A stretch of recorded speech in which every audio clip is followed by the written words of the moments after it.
미국과 한국의 북핵 수석 대표가 북한의 최근 탄도미사일 발사를 강력히 규탄하며 유엔 안보리 차원의 새 결의안을 추진할 뜻을 밝혔습니다. 미국 국무부는 한반도의 완전한 비핵화를 위해 중국이 북한과의 관계를 건설적으로 사용해야 한다고 강조했습니다. 첫 소식 박형주 기자가 보도합니다. 성김 국무부 대북특별대표는 4일 워싱턴을 방문한 한국의 노규덕 외교부 한반도 평화교섭본부장과 회동한 뒤 기자들과 만나 북한의 잇단 미사일 발사를 강력히 규탄했습니다. 특히 북한의 대륙간 탄도미사일 ICBM 발사가 여러 유엔 안보리 결의에 대한 명백한 위반이라고 지적하며 우리는 북한의 도발 행위에 단호히 대응하기 위해 함께 노력해야 한다고 강조했습니다. 또한 북한의 이러한 긴장고조 행위에 대한 유엔 안보리 차원의 강력한 대응의 중요성에 대해서도 동의했다며 새로운 안보리 결의를 추구하기 위해 한국 측 그리고 유엔 동료들과 협력하기를 기대한다고 밝혔습니다. 성김 대표는 북한과의 외교에 열려 있다는 점도 거듭 확인했습니다. 다만 앞으로 나아갈 길을 결정하는 것은 북한의 몫이라며 비핵화 목표를 향한 협상을 선택할 것을 촉구했습니다.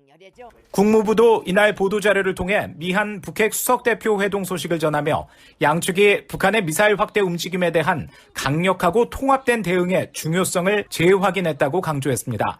이어 성김 대표는 한국의 안보에 대한 미국의 확고한 의지를 강조하면서 동시에 미국이 북한과의 진지하고 지속적인 대화를 계속 추구하고 있음을 거듭 확인하고 한반도의 완전한 비핵화라는 공동의 목표를 진전시키기 위해 한국을 비롯한 동맹, 파트너 국가들과의 긴밀한 양자 공조의 중요성을 강조했다고 국무부는 설명했습니다.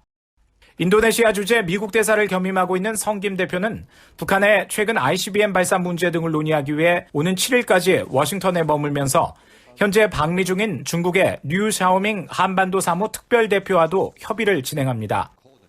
이런 가운데 네드 프라이스 국무부 대변인은 이날 정례 브리핑에서 북한의 핵무기와 탄도미사일에 대한 조율된 접근을 위해 한국, 일본 등 동맹국은 물론 북한의 영향력을 행사할 수 있는 나라들과 협의하는 것도 중요하다며 특히 중국이 건설적인 역할을 할 필요성을 강조했습니다.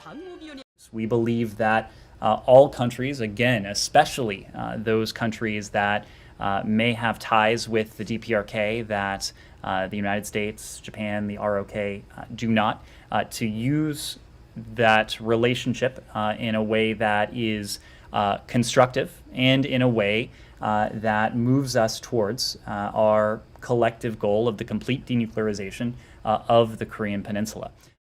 프라이스 대변인은 또 유엔 인권이사회 북한 인권 결의안 공동 제안국에 문재인 정부가 다시 불참한 것에 대한 논평 요청을 받고 한국 정부가 말할 몫이라면서도 차기 한국 정부와 북한 탄도미사일과 핵 프로그램을 이야기하는 도전은 물론 인도주의 필요와 북한 주민 우려에 대한 대응에 있어서도 협력하길 기대한다고 밝혔습니다. VOA 뉴스 박형주입니다.